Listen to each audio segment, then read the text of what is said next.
Welcome to the Sports Depth Podcast. My name is Joey Alfieri with Simon Tsalikis. And Simon, this is a new venture. We talked about it. We had a first episode, a pilot of sorts last week.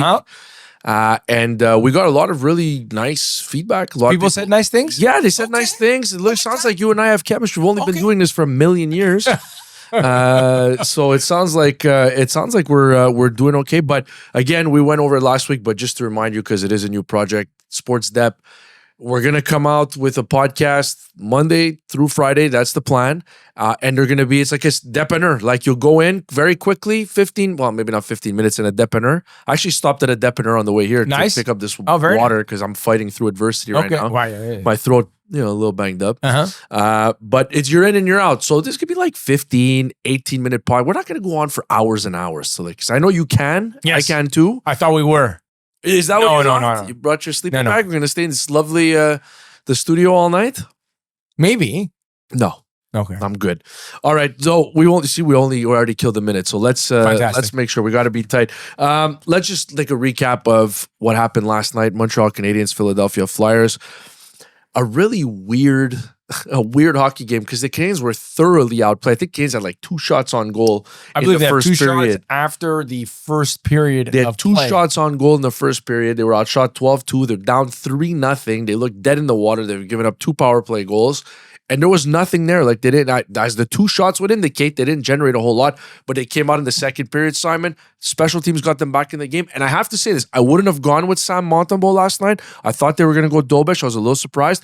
But down 3-0, he kept them in the game. Even down 3-2, he made a big breakaway save. He did. I think it was on Tippett.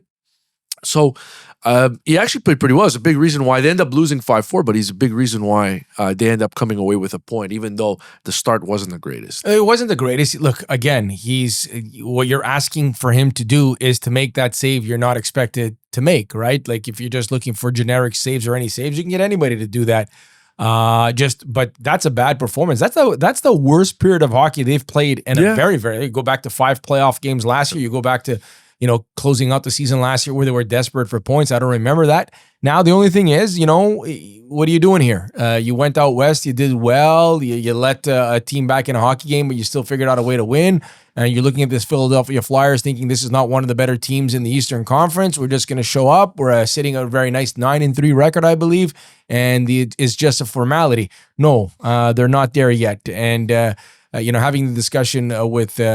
on TSN with Brian Wild, and I didn't like the Saturday game either. It's like you're up, stomp somebody, put somebody away. Well, it's the same thing in Seattle, right? Like Seattle 3-0, and then Struble makes makes the bad penalty. And then the floodgates open. I think last year at this time, you and I were having the discussion about how terrible they were in their own end. They were terrible. They were one of the worst teams in NHL. They were at the bottom. November was very bad. December got a little bit better, and then I don't know what Martin St. Louis did, but he got him to be very good in their own end. We saw most of that post 4 Nations, but November, December was as bad as a hockey team I've seen in a long time. And now maybe a new lesson to be learned. Joey, you put it up on the whiteboard. I don't know what they do inside locker rooms. Guys, you're going to have to not dummy this down, not a proper word. You're going to have to bring this game to a screeching halt. Entertainment factor will have to plummet here. And it's hard to teach these guys because it doesn't really look, other than Gallagher, Evans, Anderson, there's not a lot of guys there that know how to bring a game. Like, can you imagine the last time he asked Demidov, bring the game to a screeching halt, make sure your last man back, get your responsibilities. So again, not a clean 60 minutes of hockey. They had a great second period. I think something we're going to get to very used to is them being deadly. Is the word I want to use when they're on the power play. Joey, you don't want to they're going to be at the point where they're going to be talking in the National Hockey League community.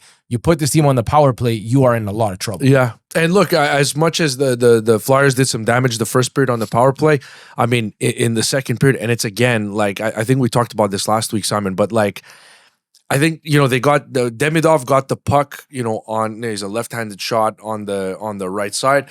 But like he kind of, I don't know if he overhandled it, but it kind of got away from him. And I was like, he's like in the very high slot. And I was like, oh, what's he gonna do here? And he flipped it over to Suzuki.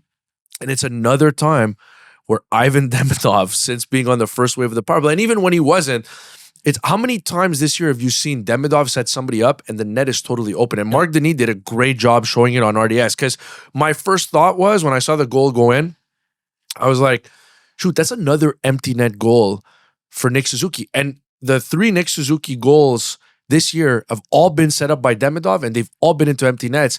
And I was thinking it, and then RDS went to it just a couple seconds later, and Mark Denis was showing it. But it just goes to show, Ivan Demidov, the vision, the type of player that he is, makes players around him clearly better, and he's going to facilitate offense. There's not a ton of wingers. It's happened, and it happens where there are wingers that facilitate offense and that drive a line. Kucherov is one. Radulov, Patrick Kane. Those guys could. Patrick Kane for sure. Back in the day, a guy who was a guy who said Alex Tanguay to a lesser extent. Jaromir Jagr maybe. Jagr as well. Guys that facilitated offense from the wing, and you can drive it and that's exactly what this guy does. This guy plays with, he's playing with Newhook and Kapanen, and both guys have gotten off to really nice starts. And I think it's because they play with Ivan Demidov, because he's that good. He's one of my favorite terms in sports, Joey. I have many, but the sign of a very good player is when the opposition's coach is reminding them when you're about to step on the basketball court or on the soccer field. Yeah. Don't give Alfieri time and space. 97 in Edmonton. If you give him time and space, you're dead. Now he's got. You don't even have to give him time or space. No, that guy's a little bit special. But Demidov's got it to the point here that, and what is he, 19, 20, whatever the number is, that you start to give this guy time and space. But the thing is this: you give him time and space, you give Suzuki time and space, you give Hudson time and space. There's a lot of people. There's a lot of people, man. So listen, they've got this power play clicking. I can't imagine that it's ever going. I can't imagine for it to take a step backwards. And teams play differently against you. Like we saw the Ottawa Senators in that preseason game when they try to ramp it up and get physical, and they did it last week again a little bit, maybe when Tkachuk gets back in the lineup. But don't kid yourself. If you want to be a Tkachuk, you want to be a Brad Marchand, you want to be a Sam Bennett, taking an extra 2 or taking a liberty on a Hab player could have you down 1-0, or like today, like yesterday, Suzuki getting that second goal on the power play, 3-2, and you got yourself a new ball game. So and even the Demidov goal, I mean, it was a perfect shot, perfect release. He's got a lot of time and space, but it's because he has Suzuki on the other side, on his strong side, right? So Suzuki's a right-handed shot, and he's standing at the edge of the net. So the defenseman between Demidov and Suzuki is okay, do I feed it? Do I let him shoot? Do I take away the pass? And he's kind of caught in between. Maybe takes away the pass, but boom, Demidov just roofs it. Canes take a 4-3 lead, 4 unanswered goals. And the kid's flying, the guy's flying right now. So I'm not sure. I don't know. At some point, he's gonna slow down. He's got 12 points in how many games they played? No, you can't you can't prorate the Canadiens right now. The numbers would be.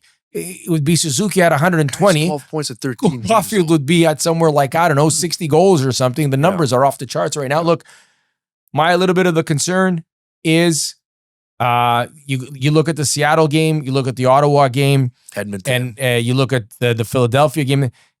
It's great. You have one of the top lines in hockey, and you have a very deadly power play. Yeah. That's great. Somewhere, somehow, Kirby Dach with a pair, get him going. That's you need big that too. Yeah, you need that. I haven't even talked about Gallagher, Evans, Anderson. You got to start getting something at 5-on-5. Yeah, because it's a very difficult recipe for you to just say, okay, we're gonna excel when we get on the power play. And power play may not come, and if teams start to figure you out and don't start to poke check or to hook or whatever, and they take less liberties, you'll get less opportunity. So they got to start getting stuff going on 5. For sure. I agree with you. And you talked about it before, just making sure that you lock it down and you find ways to lock it down. I don't think I'm worried about it yet. You're talking about the improvement in their own end from last year to this year. A lot of that is the teaching of the X's and O's and explaining to guys, where they need to be. But then you have to put all of those theories, you need to put them into practice. And to me, this is just a team that I think needs to go through the fire. They're off to a great start. I didn't have them having this kind of. I thought they'd get off better than what they were last year. But to me, it's just you look at the way that it's all mapped out, and it's a really good start.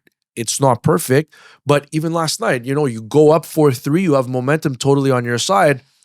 I would have liked for them to lock it down. I think they're gonna need to be molded and by going through it. You're gonna have to go through the fire to experience these things. So I mean, they broke camp. I don't know if they still are. They broke camp as the youngest team in the NHL. You lost guys like Christian Dvorak Bingo. and Yoel Armia. Bingo. So there's you're throwing guys in there like. Kapanen is killing penalties, and Newhook is killing penalties, and I know Jake Evans is taking a lot of shorthanded faceoffs, but losing a Christian Dvorak, that's big. But not just on the penalty kill, but even at 5-on-5, like those are guys. You could throw Dvorak, you could throw Armia out there over the boards with 2, 3, 4 minutes left in the game, and you know that they're not going to be clueless in their own end, and they're going to make the necessary sacrifices to chip a puck out, or they'll make that savvy veteran play that maybe a guy like Kapanen right now, he's going through it, and I'm not to say that it's all on him because they've got young guys on the blue line too. He's trying to squeeze that pass between two individuals. Armia dumps that in the corner, so I think you have guys that are learning. And to me, my level of concern on it is, would I like them to have more regulation wins? Yeah, absolutely. Sure. But I think it's positive that they want to put an emphasis on the start. They haven't been perfect, but they still piled up all these points. And I think you nailed it with the Dvorak and the Armia. You've heard me say this 1,000 times. We're talking about consummate professionals. Yeah. Those two guys are exactly that, right? Especially with Dvorak, you win your defensive zone faceoffs. With Dvorak there, you probably win a couple of more. So you start with the puck in your own end of the rink, rather than the opposition taking it back to their blue liner and then running the offense through there. So missing those two guys, perhaps at 5-on-5, it maybe takes away a little bit from your viewing pleasure. But those guys knew exactly what it took to bring a game to a screeching halt, right? Yeah. So look, we'll see. I'm curious. I know I said I would have gone Dobish, but what was your reaction when you saw Montembeault? Because he wasn't great on. No, I'm not there yet. I still think it's both is a work in progress right now. I think obviously Dobish is the hotter hand. The Sam Montembeault numbers, I would have. From yesterday night, giving up 4 goals and how many? 3 goals on 6 shots. The thing is, the Flyers, last time I checked, had fired about 40 shots on net. 41, I think it was. 42, 20 the shots. That's a ridiculously high number. 42 shots on net. Right now, I'm not there yet. I'm not there. I think it's another couple of weeks. Now, does Dobish maybe get an extra look? Thursday night? It's got to be Dobish. Jersey. It's you going back to Jakub Dobish. It got to be Dobish, and then from there you reassess, right? And you take it back. I thought it was interesting that Sam Montembeault started the Ottawa game.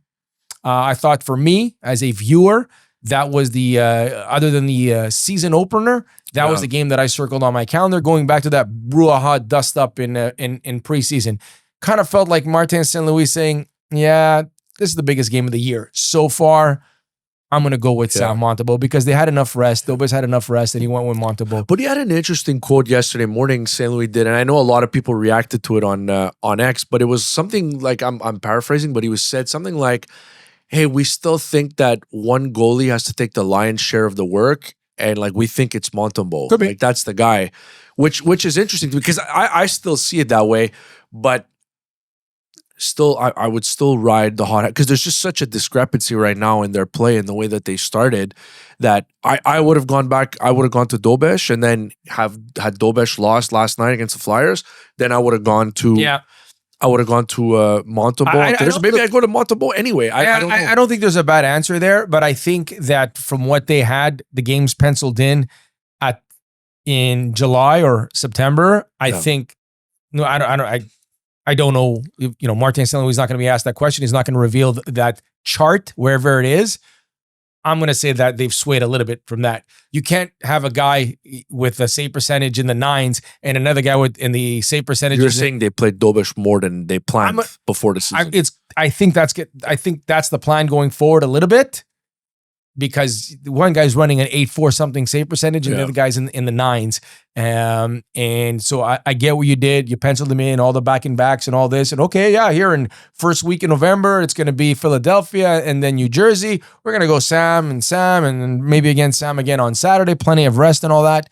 I got to think that script has been altered just a little bit. All right. That's all the time we have for this one. Canadians back in action on Thursday night against the New Jersey Devils. It should be fun. It should be fun. Before we go, you want to give a shout out to Bâton Rouge Vaudreuil? Yes, Bâton Rouge Vaudreuil joining us on this podcast and going forward. I'd like to thank them. So if you're in the West Island or Vaudreuil area, check it out. We've been together. Definitely. I like it there. I'm a fan of any restaurant that has a bar. And if that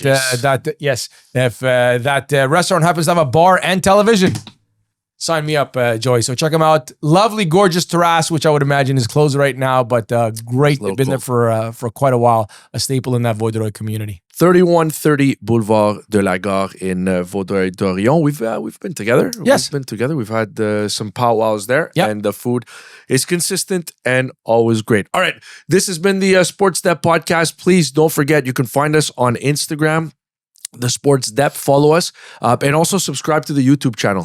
That's where we're going to be uploading everything. You can also listen to us, the audio version, but why would you only like to hear us? I like to see us. When you can see us That's clearly. Yes. Clearly. Sex sells. That's what they say. We'll just leave it at that. I've never sold using sex as a weapon. But I know, Joey. but we won't be having. Yeah, I mean, the looks, like Got it's a nice. This is a nice Bears helmet, Laval. Right? This is like Simon Tsalikis there. Like this is a Chicago Bears helmet, and my local team, and a local team. That's my Simon team, from man. the LV. My whole life I was a Habs fan, cheer, kind of. But when the Laval Rocket came, it's a team in your backyard. Let's go Rocket. All right, we'll be back with another episode tomorrow. Subscribe, like, comment, give us your feedback. Peace.